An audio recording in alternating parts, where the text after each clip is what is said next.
vai fazer 60 horas no final de semana, porque você é recém-formado, quer fazer um dinheiro, você achou por bem, né? Você achou que é viável fazer 48 horas, 84 horas de plantão, você que não sabe nada da vida, né? Decidiu que esse tempo de plantão é suficiente para você fazer o seu dinheiro seguido.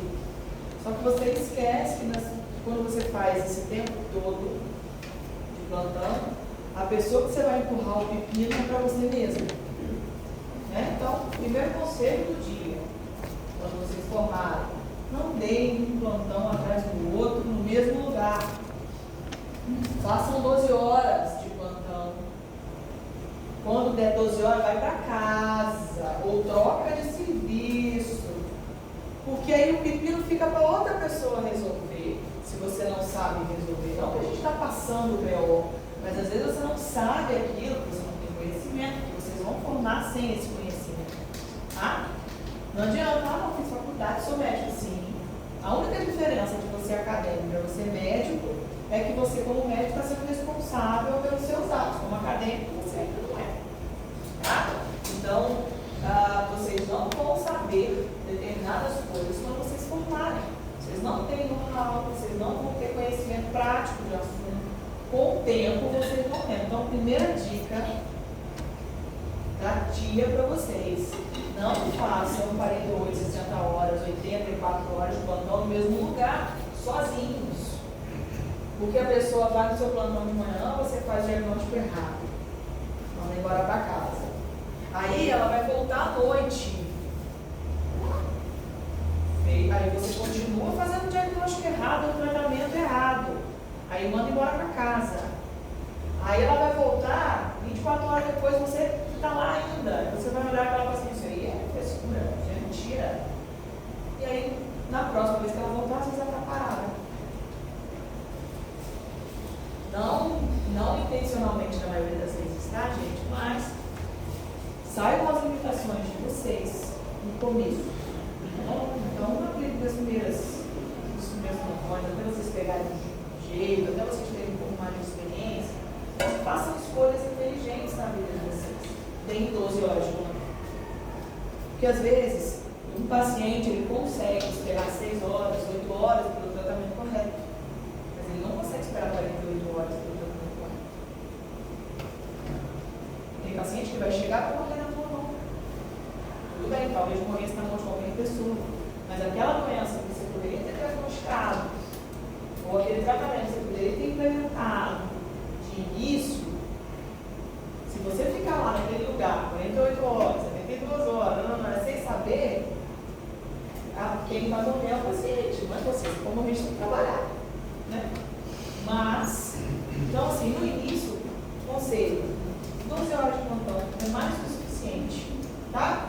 Passam 12 horas, vão para casa, cheguem em casa, tem a cabeça no travesseiro, com a consciência limpa, vocês deram o melhor de vocês, fizeram o melhor para o paciente. Não forçaram a barra só pensando em trabalhar, porque precisa disso, tá? Até a hora que vocês tiverem confiança e uma maior certeza que vocês estão melhor, porque até as pessoas estão lá na frente no termo de aprendizado, de ensino, de estudo, até essas pessoas têm dúvidas. Essas pessoas têm que olhar o artigo. Essas pessoas têm que procurar o doutor ChatGPT, o doutor Google. Isso acontece. Eu não sei doses de todos os remédios, eu não sei todos os protocolos, eu não preciso saber disso. Mas o básico, eu sei. Identificar o doente crítico, eu sei. Saber que tem uma coisa errada ali, eu sei. Tá? É triste quando você chega num lugar que você olha para aquele paciente e sabe que é evidente que tem uma coisa errada ali e o colega nem percebeu. Tá? Então, no início, enquanto vocês estiverem em fase de aprendizado, que mesmo vocês formando, vocês estão em fase de aprendizado, todo mundo está em fase de aprendizado. Usem a cabeça de vocês de forma produtiva e evidente, mas façam boas escolhas, ok? E aí, quando a gente está naquelas 12 horas de plantão, e você não teve o mesmo pensamento que a teacher deu para vocês, que vocês falam assim: já estou contado aqui, vou provar para a Jorge que ela está errada, e eu vou pegar o meu plantão e vou fazer 48 horas seguidas. Eu vou fazer isso. Então, nunca virou a noite, a não ser para estudar. Né? Nunca deu um plantão na vida que pegou de cara 48 horas de plantão seguido um atrás do outro. E aí, aquela loucura, plantão bombando durante o dia, estava trabalhando. Beleza. 10 horas da noite, um repouso médico, que não é repouso médico, enfermeiro, fisioterapeuta, técnico de enfermagem, todo mundo junto, enquanto um está roncando, o outro está peidando, o outro está mexendo no celular com a luz acesa. E você pensa assim, agora eu vou conseguir cochilar, o telefone toca. Doutor, estão trazendo um paciente de tal lugar, porque eu quero passar um caso para você. 10h30 da noite, né? Era 10 horas, era até todo mundo conseguiu. Levantou, foi atender o telefone. Aí o colega vai passar a informação para vocês. Tá? E aí a gente vai abrir um parênteses aqui, porque por meio da boa parte do tempo, vocês vão ser o colega que vão passar o carrasco, ou vocês vão ser o colega que vão fazer o transporte. Ok? Quando a gente recebe é uma coisa, mas quando a gente está passando o carro, ou quando a gente está transferindo o doente, é outro. Tá? Então, entre parênteses aqui para eu conversar um pouquinho com vocês sobre isso. A gente vai passar o caso, ou quando você é o cara do transporte, não seja aquela pessoa que chega para passar o paciente e fala assim, eu só vim transportar, eu só vim transferir o doente, não sei nada. Então, o colega te passou, né, no telefone. Não cabe no meu dedo a quantidade de vezes que eu já escutei isso. Tá? E aí o colega do transporte, como ele diz, ficou 2 horas, às vezes, 40 minutos dentro da ambulância familiar, com o paciente que teve coragem de perguntar o que aquele paciente estava sentindo, o que estava acontecendo. Tá? Sabe o que isso mostra para mim? Isso mostra que as pessoas não deviam estar ali trabalhando com aquilo. Vou mostrar isso para vocês também, não é possível. Né? Então, o que você, como transportador, como frete, né? Porque você é um frete, né? Como frete, a gente tem que saber. Vocês, médicos do frete, tem que olhar para o paciente e falar que esse paciente não tem condição de transporte. Tem que intubar esse paciente antes de transferir. Tem que funcionar um acesso profundo. Tem que sedar esse paciente melhor. Tem que entrar com a noradrenalina. Tem que passar uma sonda vesical, passar uma sonda gástrica, para ele parar de vomitar. Então, vocês como médicos de transporte, para fazer o transporte do paciente, vocês têm que saber reconhecer que tem uma coisa errada ali e que daquele jeito que o paciente está, ele aumenta muito o risco de fazer o transporte. E aí, prestem atenção no pulo do gato, que esse raciocínio não é só para transporte interhospitalar, intermunicipal, interestadual. Esse raciocínio tem que estar na cabeça de vocês para fazer o transporte dentro do próprio hospital que vocês estão. Eu tenho que olhar para aquele paciente, estabilizar ele antes de botar na máquina e levar fazer uma tomografia. Eu tenho que estabilizar antes de botar ele na máquina e levar para o CTI. Eu tenho que estabilizar antes de botar na máquina e levar para o centro cirúrgico. Eu não vou ficar vomitando intensamente. Eu posso simplesmente botar ele na maca 0 e levar ele para fazer a tomografia. O que vai acontecer com esse paciente? Ele vai para o hospital, a insuficiência respiratória vai parar na sua frente. O paciente está com 5/4 PA. Eu posso simplesmente botar ele na maca sem pegar mesmo que seja um acesso periférico, para começar uma Nora Light, uma medicação madina basaltina em acesso periférico, que pode, não tem problema na fase inicial, até a gente terminar de organizar a vida do paciente. Eu não tenho que sair botando acesso profundo em todos os pacientes para fazer um transporte, mas eu tenho que garantir a perfusão dos órgãos dele. Então, eu preciso de um acesso periférico, preciso de preferência 2 acessos periféricos, um para a mina basaltina, tá? Acesso calibroso, o outro para fazer as outras coisas que eu preciso, mas meu paciente ele tem que estar estabilizado para fazer esse transporte.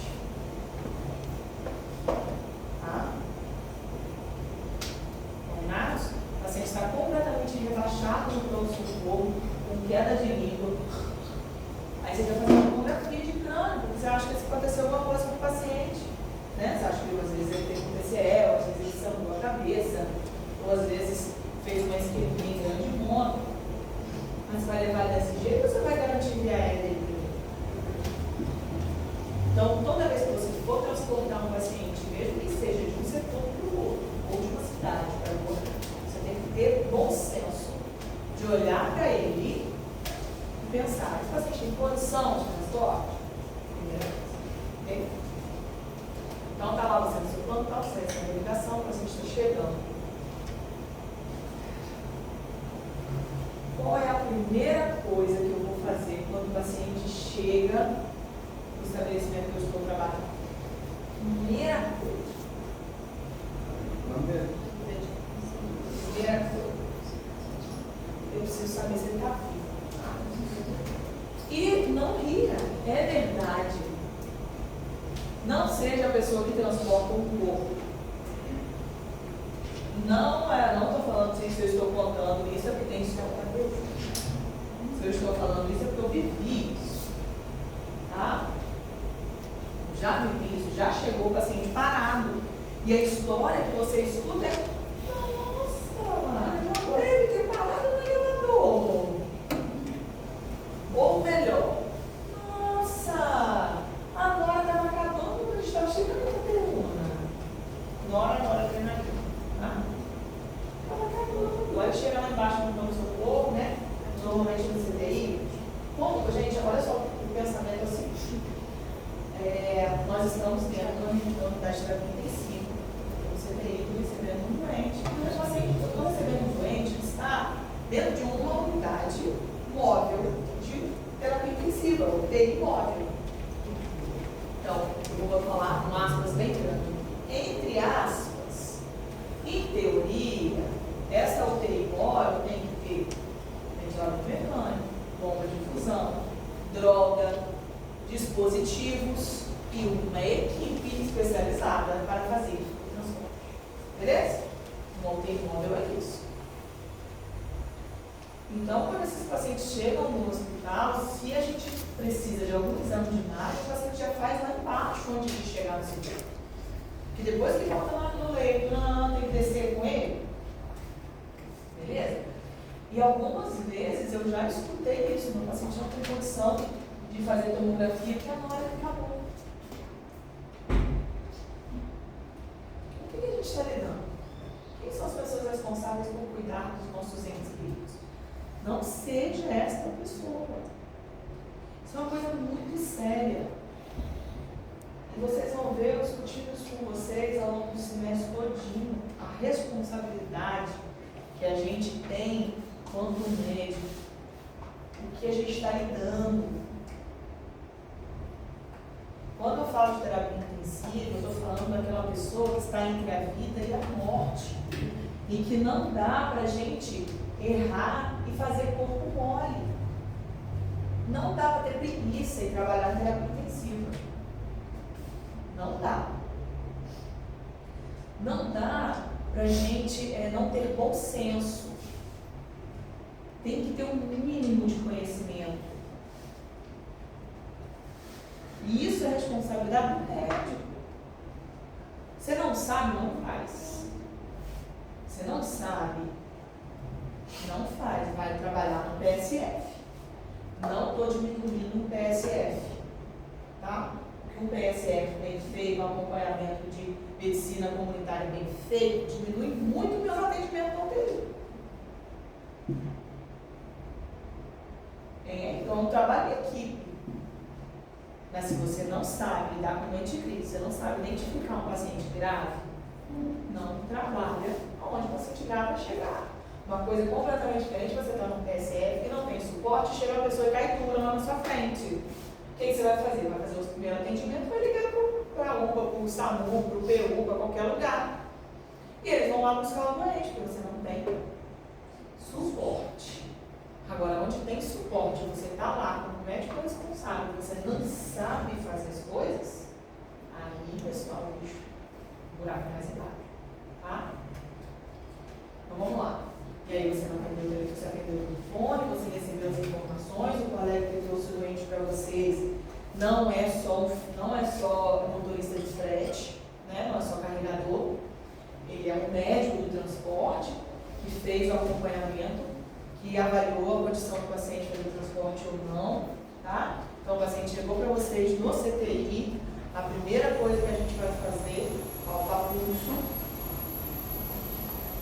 Sinais vitais. Eu preciso ver se meu paciente está vivo antes de passar ele para o leito. A primeira coisa que eu tenho que fazer é identificar se o paciente está vivo. Ok? Vai mudar minha conduta? Lógico que vai. Tá? Então, confira os sinais vitais do seu paciente. E aí, gente, quando o meu paciente chega, eu vou avaliar o meu paciente, eu vou definir se eu tenho condutas imediatas que precisam ser traçadas naquele momento para salvar a vida do meu paciente. Algo que eu faça em que vai limitar, ou parar, ou reduzir o risco de morte. Então, se o meu paciente, naquele momento que ele está chegando ali, tem algum cuidado especial que precisa ter. Tá? Depois que eu identifico isso, eu ajo. Depois que eu ajo, tem uma segunda coisa que eu preciso fazer, ou terceira, né? Ao identificar, agir, terceira, reavaliar. Toda vez que eu tomo uma atitude dentro do CTI, ou dentro de uma sala de reunião, toda vez que eu tomo uma atitude, traço uma conduta, eu preciso reavaliar o meu doente. Eu preciso saber se aquela conduta que eu tracei trouxe o resultado que eu esperava, ou se eu preciso traçar uma nova conduta em cima daquilo ali. Então, a reavaliação, isso é para quê? É para a gente ficar beira-leito do paciente. Eu preciso estar ao lado do paciente. Doente crítico precisa que tenha médico na cabeceira do doente.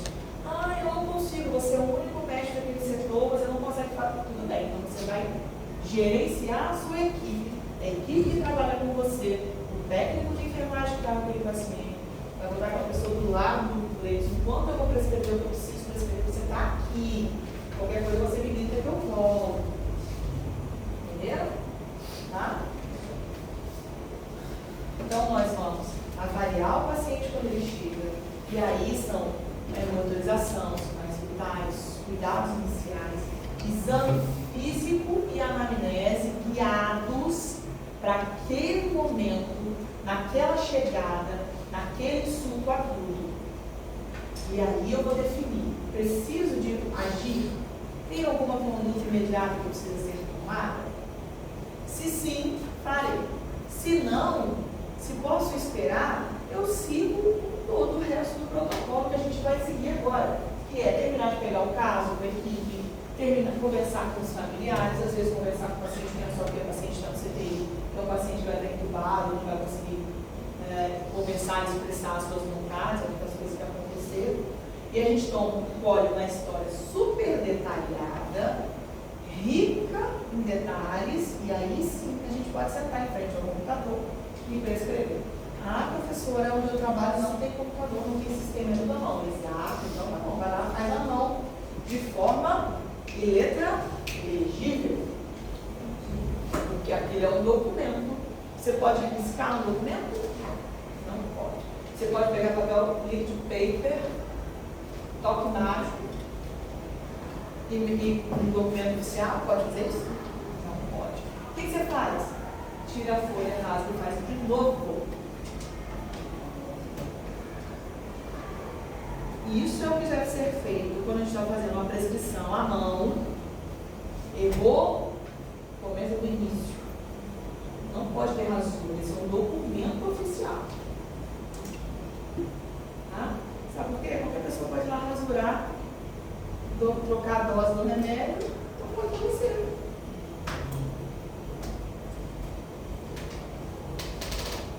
Bom, beleza.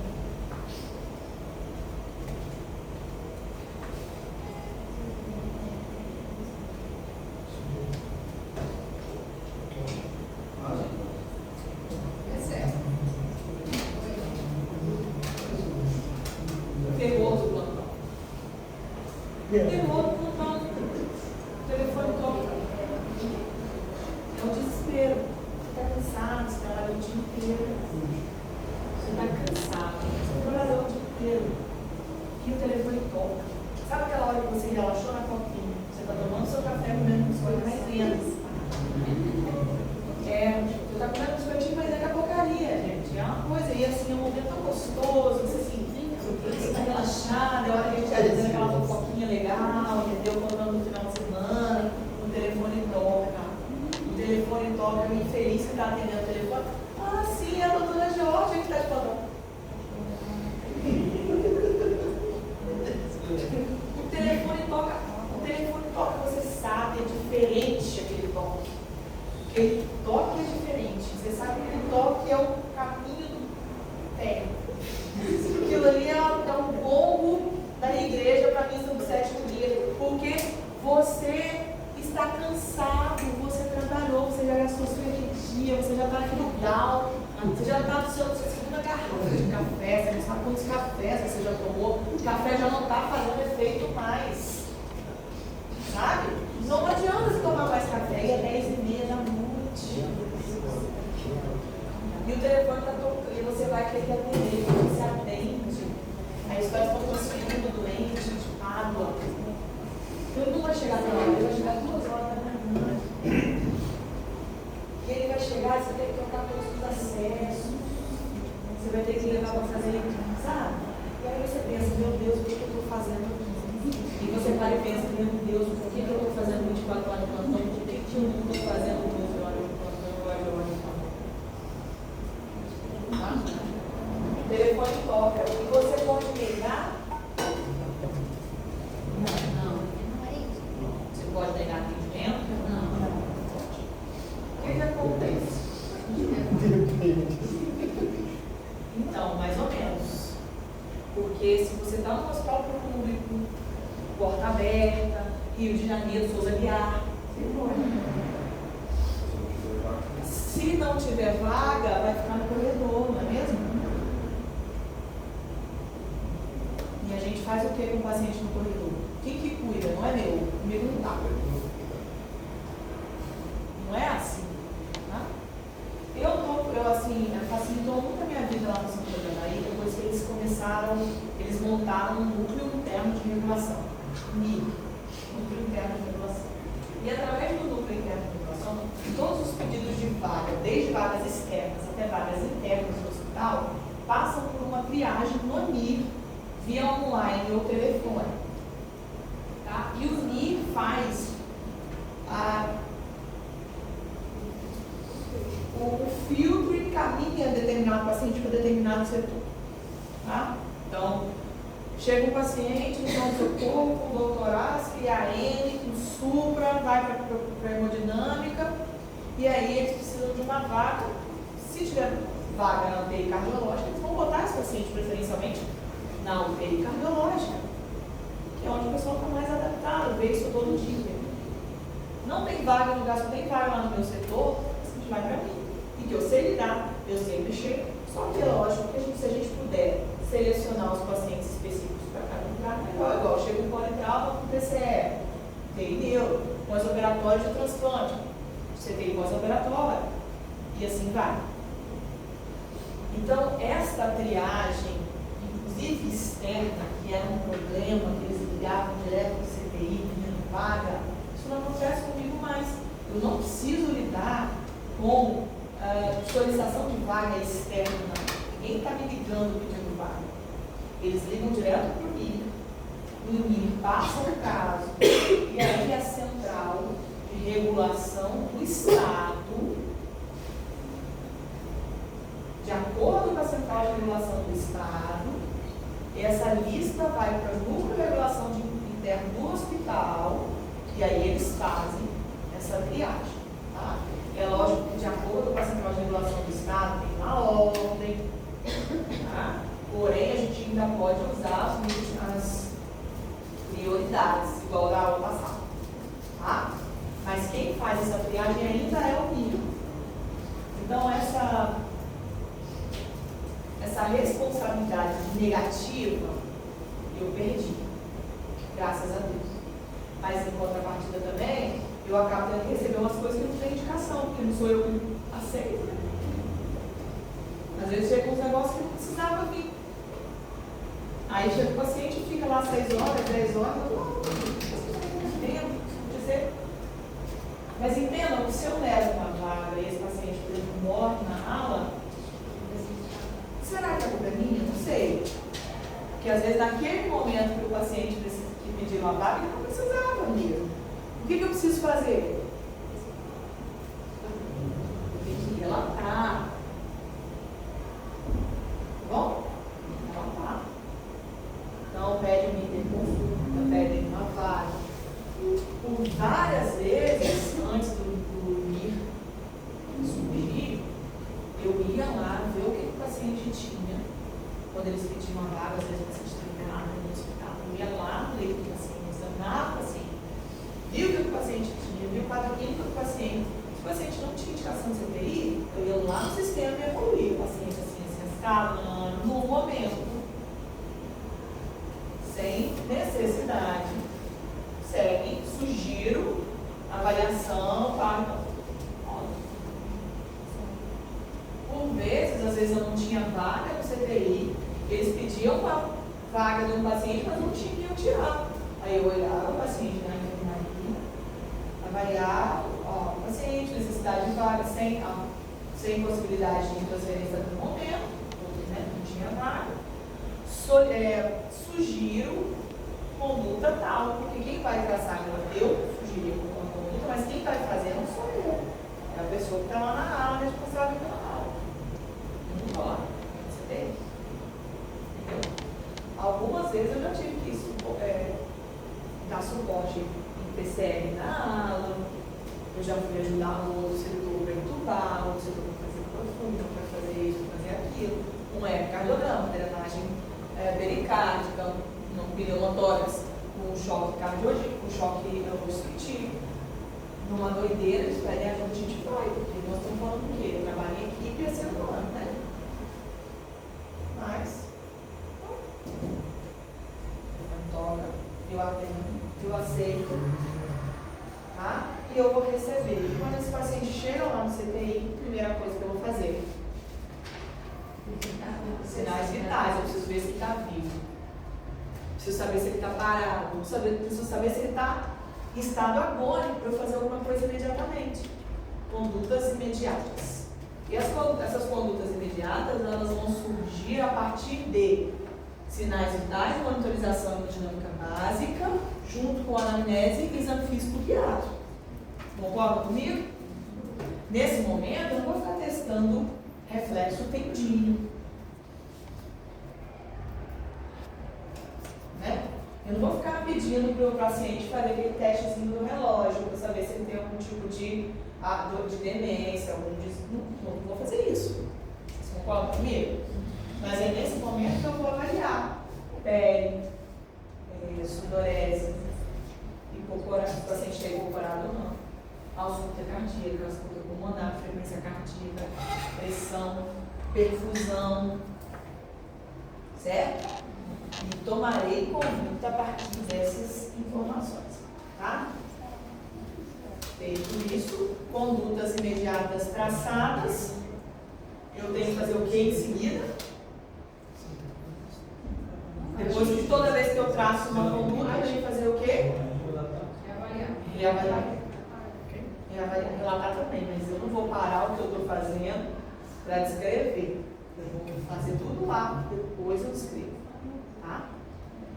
Então, toda vez que eu ajo dentro do CTI, ou uma sala vermelha, eu tenho que reavaliar as minhas condutas traçadas inicialmente, para eu saber se aquilo não deu certo, se aquilo não deu certo, se eu tenho que fazer mais alguma coisa.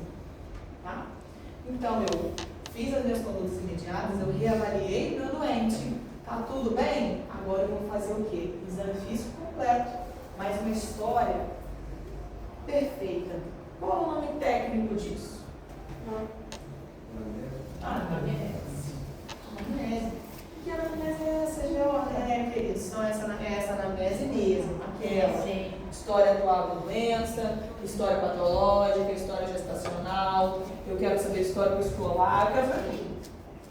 Georgia, você quer saber tudo. Você está com tempo? Tá? Seu batido não está morrendo. Você já estabilizou isso. A gente tem que colher as informações completas. E aí, não se esqueçam, alergias. Não se esqueçam internações recentes ou quantas vezes essa pessoa já fez internação na vida. Não se esqueçam quais os remédios que as pessoas usam. Não se esqueçam se já fez algum tipo de cirurgia, histórico completo, se é mulher, se está menstruada, se já menstruou, se já entrou na menopausa, se a mulher em idade de ferro, se tem possibilidade de estar grávida. Tá bom? Não esqueçam disso. Depois que eu tenho tudo isso anotadinho, aí eu vou fazendo a prescrição.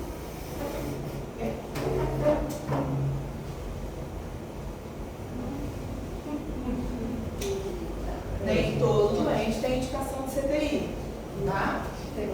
Saibam a diferença. Porque o problema não é esse cara chegar lá no CTI e você trabalhar em cima dele, faz a prescrição, examina, não é isso. O problema é que essa pessoa lá no CTI, ela está ocupando a vaga de uma pessoa que precisava. Às vezes, por vezes, nós vamos acabar fazendo algum tipo de internação social, internação psiquiátrica, porque o CTI é um ambiente infinitamente mais especializado que a aula. E às vezes os técnicos, a equipe que está na aula não consegue conter determinados pacientes. Tá? E aí, às vezes, acaba ficando a responsabilidade para a gente, delírio intenso, o paciente em crise, psicótico, talvez precise de medicamento. E alguns medicamentos para controle só podem ser feitos em ambiente controlado, né? Assim, com monitorização e tudo mais. Então, às vezes, aquela internação inicialmente psiquiátrica que você achava que não precisava, ela vai acabar tendo a indicação de ficar no CTI porque você não consegue controlar aquele paciente sem sedá-lo profundamente, tá?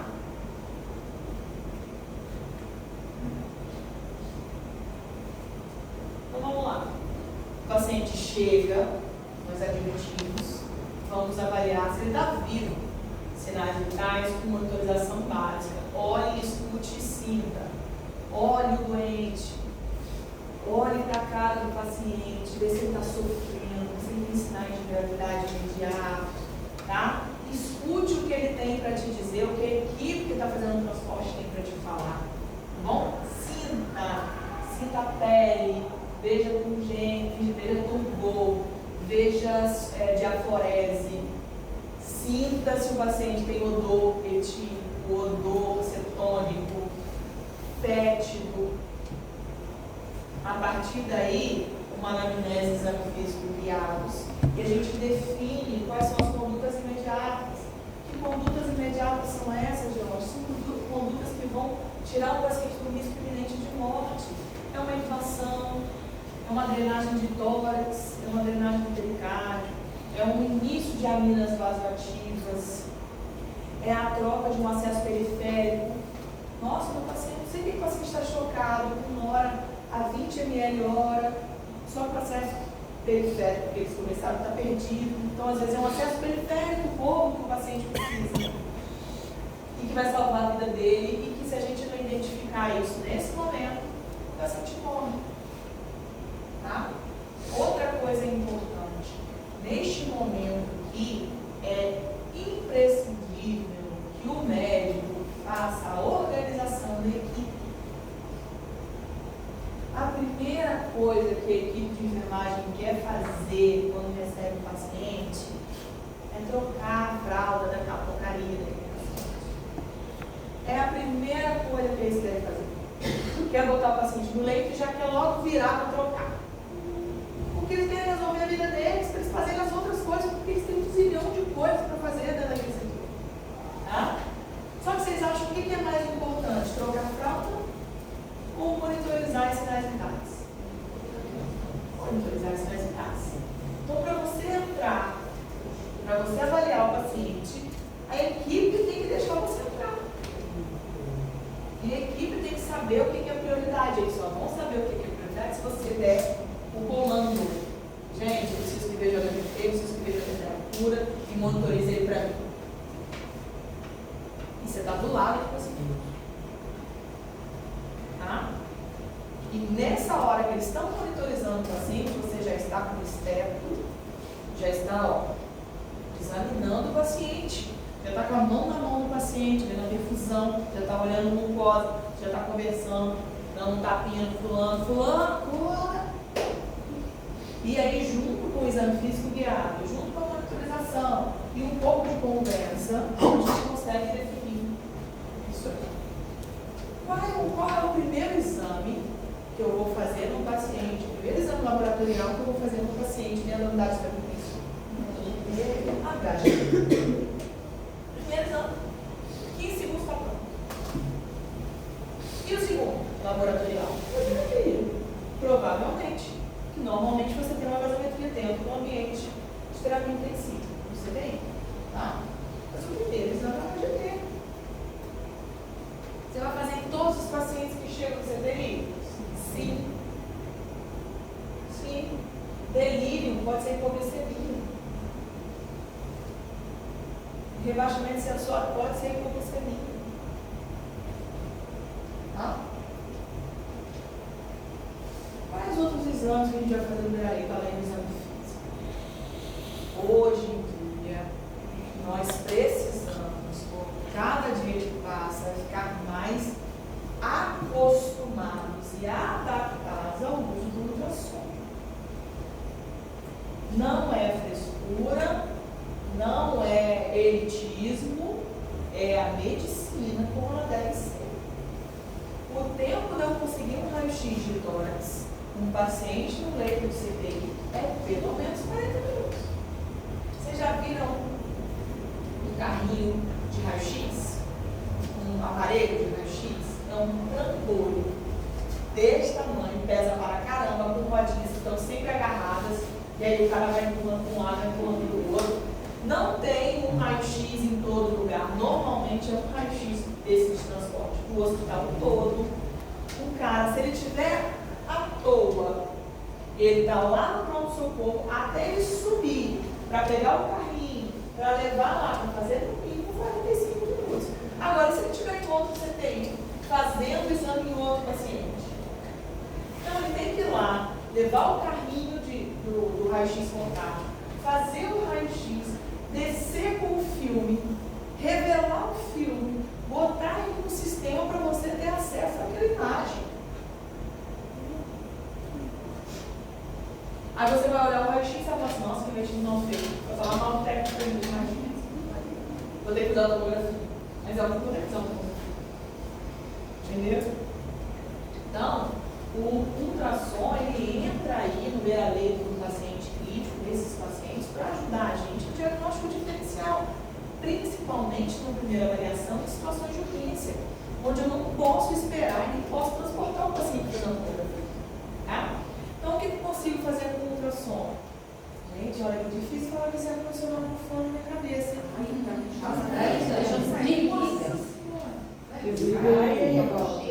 que eu consigo fazer com o ultrassom? Com o ultrassom, gente, eu consigo avaliar a parede pulmonar. Eu consigo fazer diagnóstico diferencial de pneumotórax, derrame pericárdio, derrame pleural. Eu consigo avaliar consolidação. No ecocardiograma, eu consigo avaliar o motivo, normalmente a causa do choque, se meu paciente está hipovolêmico, se meu paciente tem um tamponamento cardíaco, se ele tem um TEC. Eu consigo avaliar se tem uma disfunção miocárdica, uma disfunção de VD, uma disfunção de VE. Então, no beira-leito, com ultrassom em menos de 5 minutos, eu consigo fechar o diagnóstico. Coisa que às vezes a gente não conseguia fazer. Então, você ter um ultrassom é muito válido. Mas, não, tem ultrassom muito caro. Isso todo mundo precisa saber para trabalhar em terapia intensiva? Sim. Ninguém aqui está obrigando a vocês a fazerem isso para vocês trabalharem no PSF, para vocês trabalharem dentro do consultório. Ninguém está falando isso. Mas dentro do ambiente de terapia intensiva, lidar com o paciente grave, sim, precisa de saber usar o ecocardiograma, precisa de saber usar o ultrassom. Tá? No ultrassom, com o ultrassom beira-leito, eu consigo avaliar líquido na cavidade. Eu consigo avaliar bexigonha, eu consigo avaliar posicionamento de dispositivo, consigo fazer isso tudo. Eu consigo avaliar trombose de membros superiores e membros inferiores. Eu consigo avaliar o tamanho da cava. eu consigo avaliar o ecocardiograma, uma PCR, espere em verão, um futuro próximo, onde o ecocardiograma vai fazer parte do ACLS. Chora aí, queridos. Para avaliação de causa a gente já usa. Mas para identificação, esperem que não. Tá? Daqui a pouco vai entrar no protocolo. Não sei se nesse próximo, mas logo, logo. Tá?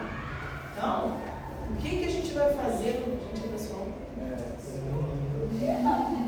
Isso que eu vivo dentro do CTI, isso quando o negócio aqui tá na minha cabeça de inteiro. Entre as parênteses, quarta-feira do plantão, sabe? Eu dormo 3 doidos. 3 doidos. Aí o menino de 15 anos começou a me xingar a equipe, tal. Eu levantei. Todo mundo doido, eu e você. Só que a diferença é que eu posso usar remédio. Você vai ver rapidinho. Fui, bum, cedei o menino lá atrás. Amarrei ele, cedei ele. Agora eu quero ver quem é doido. Quero ver quem vai xingar a equipe. Pronto, passou o resto, acabou com ele. Eu posso usar e você vai tomar. Doido por doido, quem tem controle do remédio sou eu, querido. Espere que você vai ver. Aí deu tudo certo. Deixei o parênteses, agora vamos. Então, o domínio de algumas técnicas, elas são imprescindíveis para lidar com o paciente crítico. Tá bom? Eu não estou falando que o cardiologista não precise saber. Ele tem que saber, mas não é imprescindível para o seu uso, para o seu serviço, para a sua prestação de serviço dentro do consultório. Vocês concordam que o cardiologista que não sabe usar um eletrocardiograma, a gente tem que ficar um pouco preocupado? Um cardiologista que não saiba identificar ou interpretar um ecocardiograma, mesmo que ele não faça um ecocardiograma, se ele não sabe interpretar, a gente tem que ficar meio preocupado. É a mesma coisa com o médico intensivista e o médico emergencista. Se o médico intensivista e o médico emergencista não sabem usar um ecocardiograma, um ultrassom, fique com o pé atrás. Você diz, hoje, mas isso gente. Tá? É assim. Condutas imediatas. O paciente estabilizou. Eu vou correr atrás de uma história detalhada. Okay? A coleta da história detalhada ela pode vir tanto da equipe que está fazendo o transporte, um transporte bem feito, né? Tanto do paciente quanto dos familiares que chegaram. Às vezes a gente escuta umas fofocas também, tá? Porque cidade pequena é assim. E o fulano veio de Pádua? Ih, mas aí, ó, é isso que é bom, tá? Isso. Já saiu, né? A gente sabe dos negócios assim, tá bom? O paciente chegou, equipe coordenada, sincronizada, e cada um sabendo a sua função, o que deve ser feito e o que é prioridade. Isso aí é importante. Olha só, domingo eu estava de pesquisa, não sei se era ontem, no domingo passado, eu estava de plantão no CTI. Para minha rotina de final de semana eu dei plantão. A partir de 3 horas da tarde, eu tive 3 admissões. E eu entreguei o plantão às 7 da noite, tá? Então, de 3 da tarde até as 6h30, eu fiz 3 admissões. Então, pensa que esse raciocínio do slide anterior, eu fiz para 3 pacientes. Eu fiz uma intubação, 3 punções profundas, 2 punções lombares, uma punção arterial. De 3 horas da tarde até 6h30. Além de coleta de informações, prescrição. E quando eu fiz a prescrição, eu orientei a equipe todinha qual era a prioridade de cada coisa. Olha, prioridade quem é tal remédio, prioridade quem é tal remédio, prioridade quem é tal remédio. E consegui, depois de sofrimento, evoluir o meu paciente. Ok?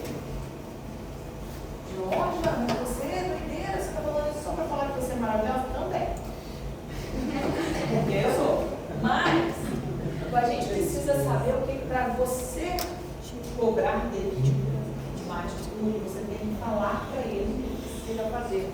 Nós não podemos esperar que eles leiam o nosso pensamento e saibam e cheguem à conclusão por eles mesmos o que é prioridade. Não. Quem tem que definir o que é prioridade é o médico. E desde atitude quanto início de medicamento.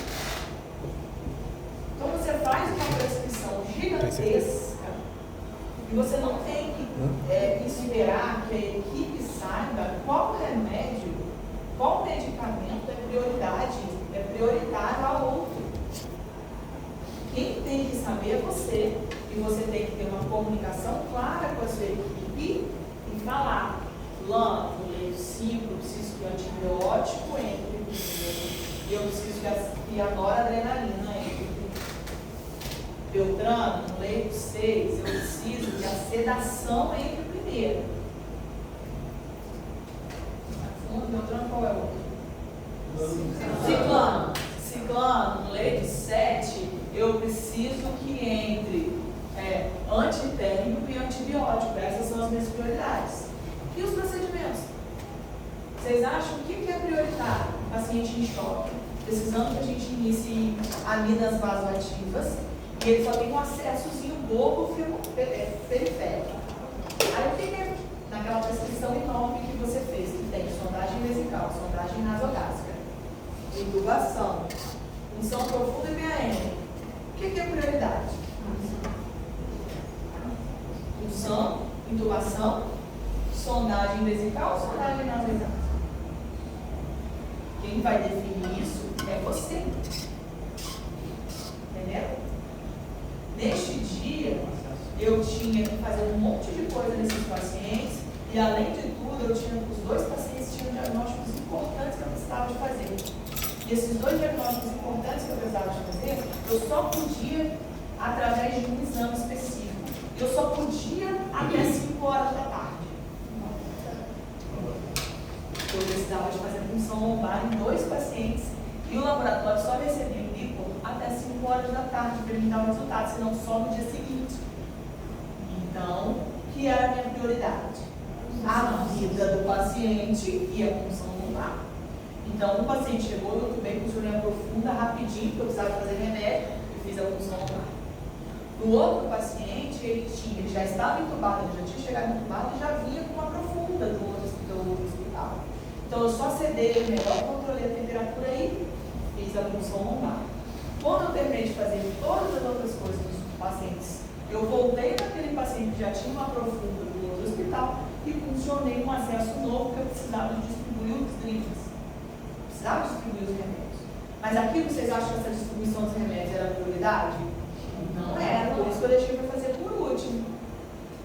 Mas a punção lombar era essencial. Então, a punção lombar, o líquido coletado, desceu antes de 5 horas da tarde dos 2 pacientes. Então, eu consegui priorizar. Enquanto eu fazia a punção lombar do outro, os antibióticos do primeiro já estavam entrando, porque eu cheguei para o técnico responsável por aquela paciente e falei: olha, eu preciso que o antibiótico entre agora. Tinha um monte de remédio para fazer, mas a primeira diminuição que ele fez foi os antibióticos. Ele botou para correr quando ele terminava de diluir as outras coisas que iam entrar. Vocês entenderam? Só que eles só vão conseguir fazer isso se nós dermos a orientação correta. Tá bom? Ok?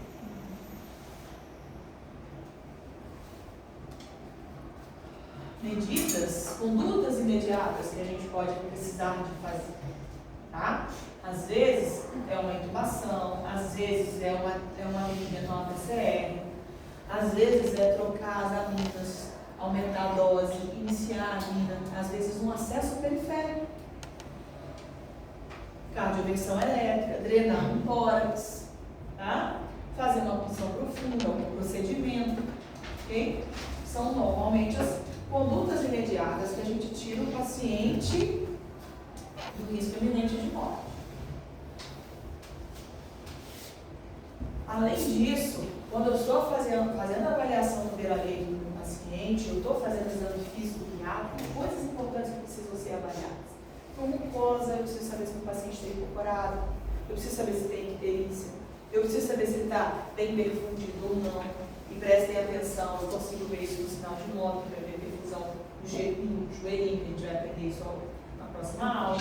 Estado nutricional do meu doente. Eu adoro essa imagem que eu tirei da internet, porque vocês vão reparar, tem 3 profissionais atendendo o paciente. Nenhum deles está olhando para o doente. Vocês reparam isso? É lógico que foto é um momento. Toda foto, gente, é um momento. Ela não explicita tudo o que aconteceu. Mas naquele momento, nenhum dos colaboradores estavam olhando para o paciente. Eu preciso que vocês olhem para o doente, tenham atenção. Tá? Só assim que você vai ver. E aí, coisas importantes que nós temos que ver, nós temos que usar a nossa mão. Esteto. Esteto não saiu de moda. Não é só porque eu tenho a habilidade com o ultrassom que eu não vou auscultar o pulmão. Que eu não vou auscultar o peristaltismo intestinal. Eu preciso avaliar o paciente à beira-leito com o que eu tenho.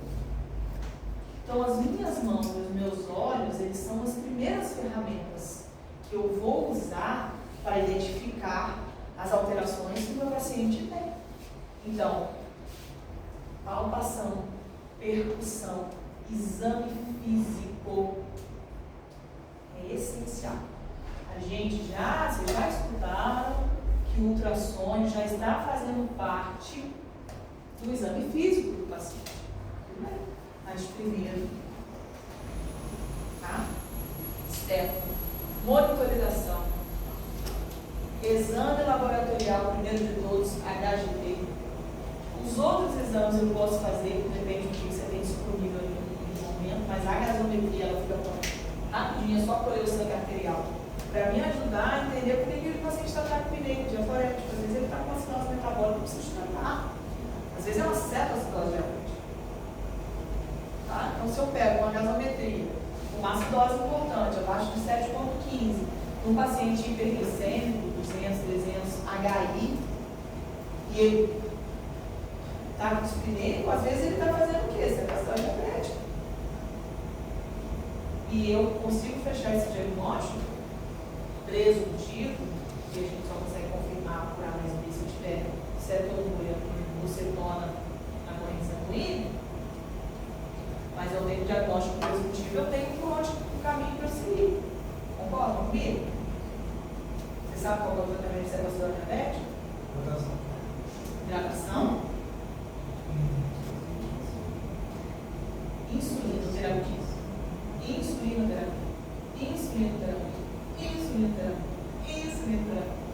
Tá bom? Eu preciso dar insulina nesse paciente. Tá? Exclusiva. Então, os pacientes precisam de pelo menos 2 acessos. Meu paciente pode sentir dor? Não. Eu compreendo, gente, uma dorzinha 2, 3, você não é uma conduta imediata, mas um paciente com 8, 9 ou 10 na escala de dor, isso é uma conduta imediata. Eu preciso dar uma morfina, eu preciso controlar aquela dor do paciente. Você não sabe se é diaforese, se é taquicardia, se é hipertensão, está relacionada a dor. Você só vai saber depois que você tratar a dor. Tá? Assunto, Legiane. Os exames são tão clássicos, mas é ultrassom, HGT, gasometria, ESG? Não. O exame laboratorial primário que você vai fazer em todo paciente, HGT. Furar o dedinho. Se você tiver disponível a gasometria, você vai fazer a gasometria. Tá? Todo paciente, não necessariamente.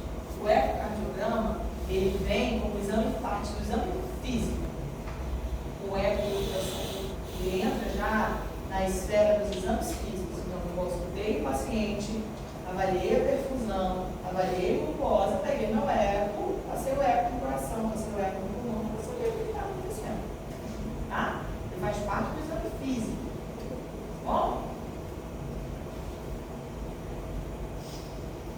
Então, admissão, sinais vitais, anamnese, exame físico guiado, condutas imediatas. Depois disso, eu faço o quê?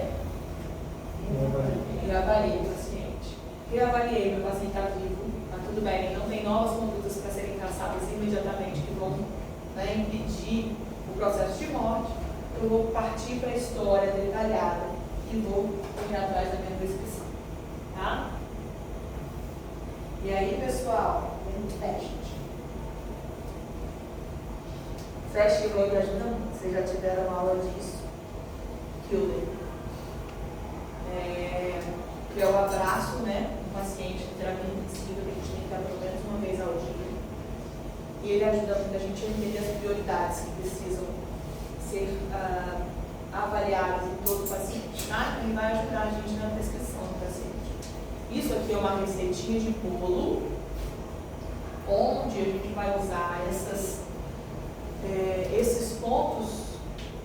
Nós vamos ter que questionar estes pontos dos pacientes, porém, a sua escolha ela é individualizada para cada um. Porque nós não estamos tratando uma doença. Nós estamos tratando um doente. Que ele possui uma doença, mas ele tem comorbidades distintas, ele tem alterações genéticas, ele tem tudo diferente. É um ser único. Tá bom? Então, dentre essas opções, nós vamos nos questionar se o paciente, naquele momento, aquele paciente está precisando, se ele pode. Então, vamos começar com a dieta. Quando eu começo com a dieta, eu preciso me perguntar: meu paciente pode ser alimentado? Ele tem estado hemodinâmico para isso? Ele está numa fase de doença super aguda? Uma fase, às vezes, a fase da doença super aguda impede de eu começar uma dieta para ele. Tá? Depois que eu me pergunto se meu paciente pode ou não iniciar uma dieta, eu tenho que perguntar qual é a via de administração dessa dieta. Eu posso usar o trato gastrointestinal? Se eu puder usar o trato gastrointestinal, meu paciente tem nível de consciência ou /E sem disfunção de deglutição para eu usar a via oral? Ok? Se eu for usar a via oral, eu tenho que ver, meu paciente tem dente? Ele vai poder comer uma maçã com a gengiva? Vocês acham que dá para triturar uma maçã com a gengiva? Não, não dá. Né? Então, assim, a gente tem que olhar o orçamento do paciente para ver as condições dentárias dele, para ver se a gente pode dar qual tipo de dieta que a gente vai poder dar para ele. Tá? Ou não, meu paciente ele já não está naquela fase aguda, super aguda de doença, já tem aminas vasoativas em dose bem mais baixa, porém, ele tem uma cirurgia do trato gastrointestinal, ou ele tem uma disfunção do trato gastrointestinal, que ele não está podendo usar o trato gastrointestinal com resíduos, vômitos e afins. Só que eu preciso nutrir ele, às vezes eu vou lançar uma plano de nutrição parenteral, tá? Então, primeiro, o paciente tem condição de ser nutrido. Segundo, qual vai ser a via de administração. E terceiro, qual a dose. Dieta é remédio. Tá bom? E aí eu tenho que fazer o cálculo. Não vou cobrar cálculo de vocês. Vocês têm que entender que pacientes renais crônicos, tá? Normalmente a gente vai usar 1,3 de proteína por quilo dia. O quilo daquele paciente, que é isso, a dose individualizada. Pacientes que não são renais crônicos, eu posso usar de 1,5 a 2 gramas quilo dia de proteína. Isso interfere. Quem vai fazer essa conta é você ou a equipe de nutrição, de nutrologia, depende do hospital que você está. Bom? Tá? Quilocaloria também vai depender em fase de doença. Se ele está super agudo, não posso sair dando muita quilocaloria. Se ele está numa fasezinha já mais progredida, eu já posso progredir nessa dieta. E a gente usa a nutrição trófica para iniciar, tá? É um bom treinamento de dieta para nutrir os enterócitos inicialmente. E aí eu posso botar 15 ml hora, 20 ml hora, vai depender. E vai depender muito também se aquela aceitação vai acontecer. Porque você começa da dieta, o paciente vai passando por tá? Pode? Vocês acham que o paciente tem condição de a gente poder de dieta? Então, não tem, né?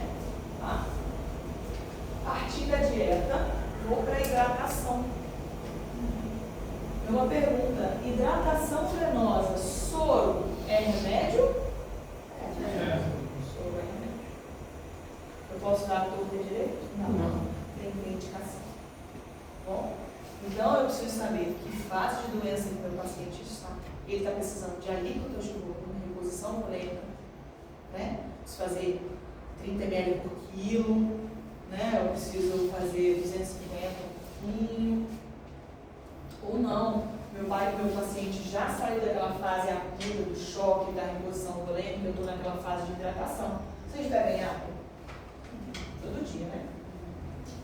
Todo dia, não é? Sim. Exatamente, o paciente também tem que beber água todo dia. Se o paciente está em choque, não pode usar o trato gastrointestinal, ou ele não está orientado, ele vai usar a reposição venosa.